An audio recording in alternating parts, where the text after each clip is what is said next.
nze ndagambira we butebujja kukola. I can sense, see, realize ebyo bibaddemu. Toyinza kugamba nze akulidde Kampala ovudde yirya eri Kasagama simanyi Mitoma ojje wano ombuulire ebintu by'abawala. I can see a person ng'ali used. Nakugamba oyo omuwala yali asobola okufuna omutuuzi wa sipeeya. Eyo type y'abawala ng'abadde wa bbulaaka ne yeeyerusa. Alina type y'abasajja abamwagala ng'omusajja yagamba nali kinyumira kyeru.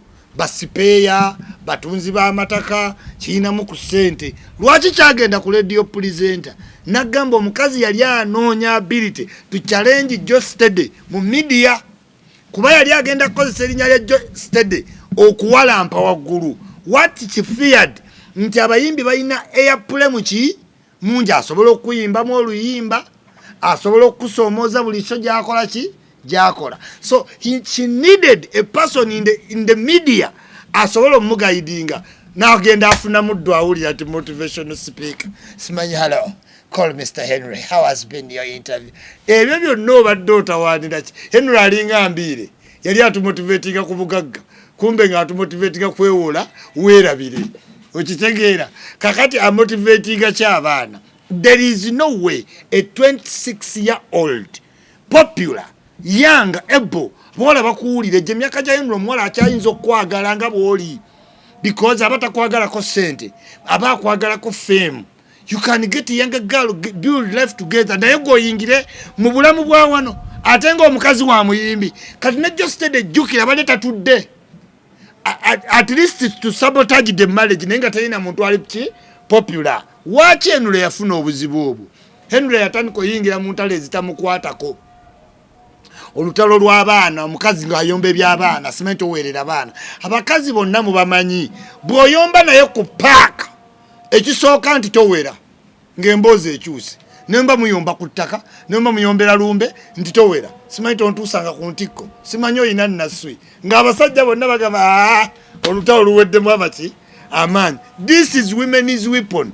We mulwana nga muyina abaana nti tampa tajjanjaba abaana abakazi ffe tumanyi bye tuyitamu onule women kwekubagiza katendwe n'ayingira mu bintu ebyo. Simanyi abaana booli baana bange batya oli muzungu teekamu olubuto lwo olyoka otandika okkireyiminga.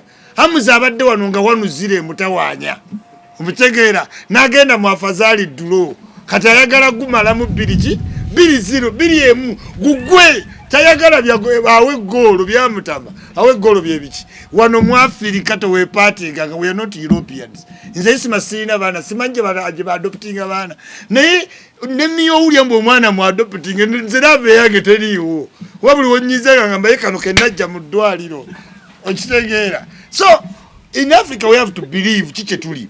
Henry gonna find a girlfriend okujjako ng'oli ill-mannered olivubuka muto oli 26. Nze mufo ky'okubeera mu night life ng'ontawanya na situla baana. Nze ku myaka 26 wensomedde Makerere nze Isima nga bampita kyano ng'omalaga neepankamu kuki olina okuba nga weesimbye ku kintu twali awo tugoba bannatacha sinayombwe bebuwala betuliko totubuulire ebyo byonna.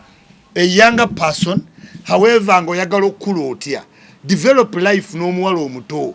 Katikkiro byabagamba Henry alinga abawala babuuza omulenzi nti oyina ki ali 25 omulenzi ayina 3 oyina kyoyagala nzibe bazadde bange okitegeera oli mwana muto kikyoyagala omulenzi ow'emyaka 3 omubanja ki naye yakamala okukola ki osoma.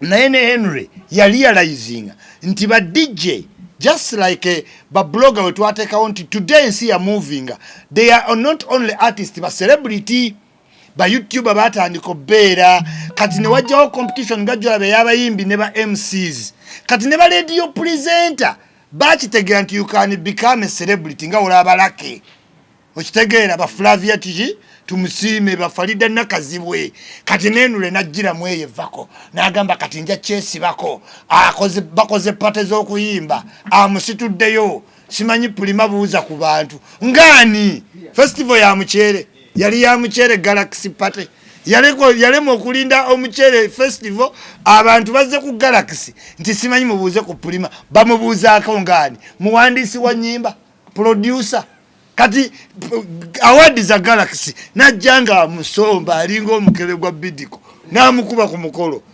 Please respecting omusajja yayagala omukazi nga wa black n'akyuka n'afuuka wa yellow kati omukazi oba talina gy'omulaza waliwo kye tuyita ekyama akaffecce okiwulira josted ayina akaffecce naani ne Prima the moment webakkiriza celebrating a birthday nategedde muddu awulira atambula anoga busubi bwabugaaya bwayogera yekka mulabako tokuba si mulwadde omusajja oyo mulamu n'emirimu gyagikola buki bulungi naye njagala okugamba at 26 it is a big mistake okuyingira muwala ayina omwana atuuse emyaka 10 oyo omuwala aba alwanye entalo omukazi aluzinga virginity mu kyendo omumanyi gwe obukulu bwabako 1990 kale abantu bawamu beewanika buki Henry yeewanika bwewanisa a woman who lost virginity in 1990 biya abiri nga omwetekako mu lutalo namanya jadduvaamu bajosted balwanyi abayimbi balogo